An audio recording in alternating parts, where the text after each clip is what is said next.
வணக்கங்க. நம்ம இன்னைக்கு அறுசுவை அரிசியில் சிறுதானியங்களில் மிகவும் முக்கியமான திணையரிசி வச்சு திணையரிசி மாவும் லட்டும் எப்படி சமைக்கிறதுன்றது தான் பார்க்க போகிறோங்க. திணையரிசியோட சத்துக்கள் கொஞ்சம் கூட குறையாமல் தேன், நாட்டு சர்க்கரை, வெல்லம் பயன்படுத்தாமல் ஆரோக்கியமாக எப்படி இது சமைக்கிறதுன்னு பார்க்கலாங்க. நம்ம சேனலில் ஏற்கனவே திணையரிசி வச்சு பொங்கல், பாயாசம், அப்பம், கிச்சடி, பிரியாணி, ஹல்வா சமைக்கிறதுக்கான வீடியோ இருக்குங்க. அதுக்கான லிங்க் கீழே டிஸ்கிரிப்ஷனில் கொடுத்துருக்கேன். உங்களுக்கு தேவைன்னா செக் பண்ணிக்கோங்க. வீடியோவில் போகிறதுக்கு முன்னாடி நம்ம சேனலை இதுவரை சப்ஸ்கிரைப் பண்ணாமல் இருந்தால் சப்ஸ்கிரைப் பண்ணிக்கோங்க. கூடவே பக்கத்தில் இருக்கிற பெல் ஐக்கனையும் கிளிக் பண்ணி வச்சுக்கோங்க ஃபார் மோர் வீடியோஸ். திணையரிசியில் புரோட்டீன், நார்ச்சத்து, இரும்பு சத்து அதிகம் என்பதால் நோய் எதிர்ப்பு சக்தி அதிகரித்து செரிமானத்தையும் மேம்படுத்த உதவுதுங்க. எலும்பையும் வலிமையாக வச்சுக்கிறதுக்காக பயன்படுதுங்க. திணையரிசியில் சமைச்சு சாப்பிடுவதால் சீக்கிரமாக பசி எடுக்காது. அதனால் வெயிட் லாஸ் ஜேர்னியில் இருக்கிறவங்க இதை எடுத்துக்கலாம்.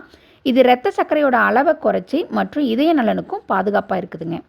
அதனால் வாரம் ஒரு முறையாவது இவ்வளோ நன்மைகள் உள்ள திணையரிசியை வாரம் ஒரு முறையாவது உங்களோட உணவில் எடுத்துகிட்டு வாங்க நம்மளோட ரெசிபி சமைக்க போகலாம். நான் இந்த ரெசிபி செய்கிறதுக்காக ஒரு கப் அளவுக்கு திணையரிசி எடுத்துருக்கேங்க. திணையரிசி எடுக்கும் போதே நீங்கள் இதில் தூசு கல் இருக்குதான்னு பார்த்து எடுத்துக்கோங்க. நல்ல பேக்கிங்கான திணையரிசி வாங்கிக்கோங்க. நம்ம எப்போவுமே சிறுதானியங்கள் பயன்படுத்தும் போது இந்த மாதிரி நல்லா கழுவி எடுத்துக்கணுங்க. நீங்கள் தண்ணி ஊற்றி கழுவும் போது இது மேலே தூசியெல்லாம் மிதந்து வரும். அதை அப்படியே வடிகட்டி எடுத்துக்கோங்க. அதுக்கப்புறம் இதிலோட தண்ணியை ஒரு 2-3 தடமாவது மாற்றி நல்லா தேய்ச்சி கழுவி எடுத்துக்கோங்க. இந்த மாதிரி நல்லா தேய்ச்சி எடுக்கணுங்க. அப்போ தான் இது மேலே இருக்கிற சின்ன சின்ன தூசுகளும் வருங்க. இந்த மாதிரி நல்லா தேய்ச்சி கழுவி எடுத்து தண்ணியை ஒரு 2-3 தடவை மாற்றி கழுவி எடுத்துக்கோங்க.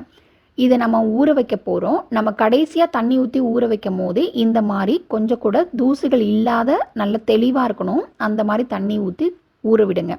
இது 1லேருந்து 3 மணி நேரம் மட்டும் ஊறினா போதுங்க. பொதுவாக நம்ம சிறுதானியங்கள் எப்போவுமே ஒரு 8 மணி நேரமாவது ஊற வச்சு பயன்படுத்தணும். அதை நீங்கள் டைரெக்டாக குக் பண்ண போகிறீங்கன்னா, நம்ம இதை வறுக்க போகிறோம். அதனால் எனக்கு 1லேருந்து 3 மணி நேரம் ஊறினா போதுங்க.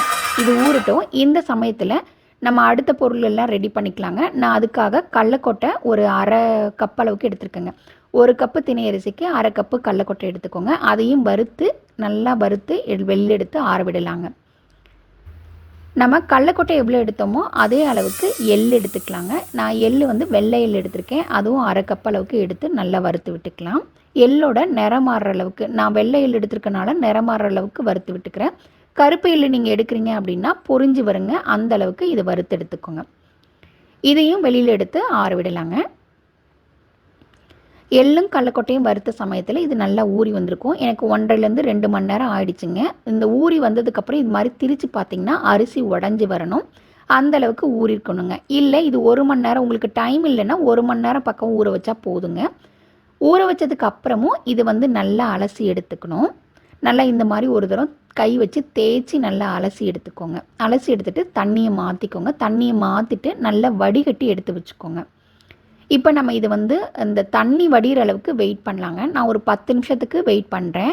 உங்களுக்கு நேரம் இருந்தது, உங்களுக்கு கொஞ்சம் நேரம் கழித்து சமைக்க போகிறீங்கன்னா இது கொஞ்சம் நேரம் உணர்த்திட்டு ஒரு துணியில் போட்டு உணர்த்திட்டு கூட நீங்கள் இது அடுத்த வேலை பண்ணலாம். நான் இது ஒரு 10 நிமிஷத்துக்கு மட்டும் லைட்டாக இந்த தண்ணி வடிகிற அளவுக்கு வெயிட் பண்ணுறேங்க. இப்போ நம்ம அது வறுக்க போகிறோம். அதுக்கு முன்னே எப்படி கடலக்கொட்டையும் எள்ளும் வறுத்தோமோ அதே மாதிரி தான். நம்ம நெய் எதுவும் விட வேணாம். அப்படியே லைட்டாக இதில் வறுத்து விடுங்க. இது தண்ணியெல்லாம் போய் நல்லா வரன்னு மொறுன்னு வரணுங்க. அந்த அளவுக்கு இதை வறுத்து விடணும். அரிசியோட கொஞ்சம் நிறம் மாறுற அளவுக்கு நல்லா வறுத்து விடுங்க. லோ ஃப்ளேமில் வச்சு வறுத்து விடுங்க. நல்லா தீஞ்செல்லாம் போயிடக்கூடாது. நல்லா வறுக்கணும்.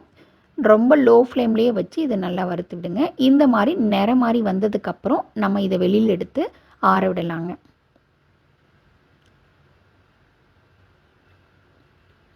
நம்ம இப்போ அரைச்சி எடுத்துகிட்டு வந்துடலாம். இது அரைக்கிறதுக்காக நான் கொஞ்சம் சுக்கும் ஏலக்காயும் எடுத்திருக்கேன். அது கூடயே நம்ம முதல்ல அரிசி அரைச்சிக்கலாங்க.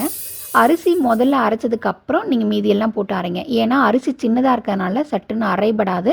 அதனால் நல்லா அரையணும் அப்படின்னா முதல்லையே நீங்கள் அரிசியை நல்லா இந்த மாதிரி நைஸாக அரைச்சி எடுத்துக்கணுங்க. இப்போ இது கூட அடுத்தது எள்ளு போட்டு அரைச்சிக்கலாம். எள்ளை நல்லா நைஸாக அரைச்சிக்கணும். அதே மாதிரி ரொம்ப ஹீட் வச்சு அரைச்சிடாதீங்க. எண்ணெய் பிரிஞ்சு வர அளவுக்குலாம் எள்ளை டைட்டாக அரைச்சிடாதீங்க. லைட்டாக கூல் பண்ணி அரைங்க. அதுக்கப்புறம் நம்ம வறுத்து வச்சுருக்கிற நிலக்கடலையும் போட்டு அரைச்சிக்கலாம்.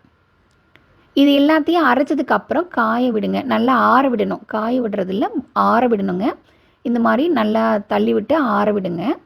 இது ஒன்றோட ஒன்று ஒட்டி இருக்கக்கூடாது. இது இப்படி எடுத்து பார்த்தீங்கன்னா உங்களுக்கு புட்டு மாவு மாதிரி பிடிக்க வரணும். ஆனால் பிரித்து விட்டிங்கன்னா மாவு உடஞ்சி வந்துடணுங்க. இப்போ இது ஆறட்டுங்க. இது ஆறுற சமயத்தில் நம்ம முன்னாடியே சொன்னோம், தேன் வெல்லத்துக்கு பதிலாக நம்ம இங்கே வந்து ஒரு இனிப்பு சேர்க்க போகிறோம். அது என்னென்னா பேரிச்சம்பழம் தான் சேர்க்க போகிறோங்க.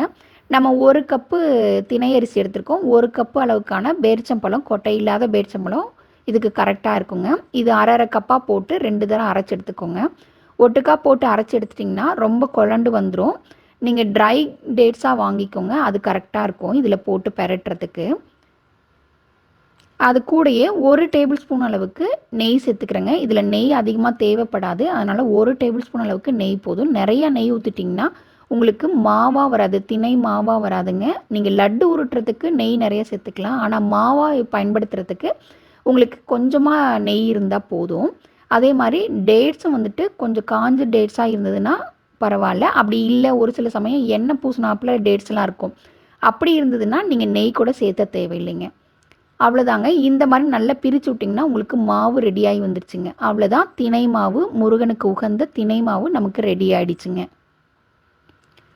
அடுத்தது லட்டு செய்யலாங்க. லட்டுக்கு உங்களுக்கு லட்டு பிடிக்கிற அளவுக்கு இருக்குதான்னு பாருங்கள். இந்த மாவு ஏற்கனவே போட்ட பேரிச்சம்பழத்தோடைய லட்டு பிடிக்கிற மாதிரி இருந்தது அப்படின்னா நீங்கள் பிடிச்சிக்கலாம். சப்போஸ் உங்களுக்கு லட்டு பிடிக்க வரல அப்படின்னா இன்னொரு 2 டேபிள் ஸ்பூன் அளவுக்கு நெய்யை சேர்த்து அதுக்கப்புறம் லட்டை உருட்ட ஆரம்பிச்சிருங்க.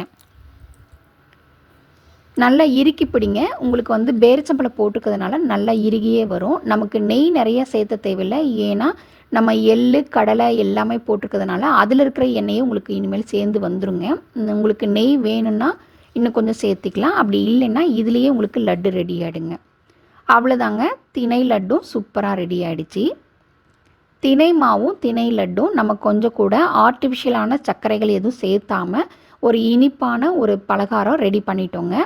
நீங்களும் இந்த தைப்பூசத்துக்கு திணை மாவும் திணை லட்டும் இந்த மாதிரி செஞ்சு சாப்பிடுங்க. உங்கள் வீட்டில் இருக்கவங்களுக்கு இதை செஞ்சு கொடுங்க. எப்படி இருக்குன்னு சொல்லி கமெண்ட்டில் தெரியப்படுத்துங்க. இந்த வீடியோ உங்களுக்கு பிடிச்சிருக்குன்னு நினைக்கிறேன். பிடிச்சிருந்தா ஒரு லைக் பண்ணிவிட்டு உங்கள் ஃப்ரெண்ட்ஸ் கூடயும் இதை ஷேர் பண்ணிக்கோங்க. தேங்க்யூ.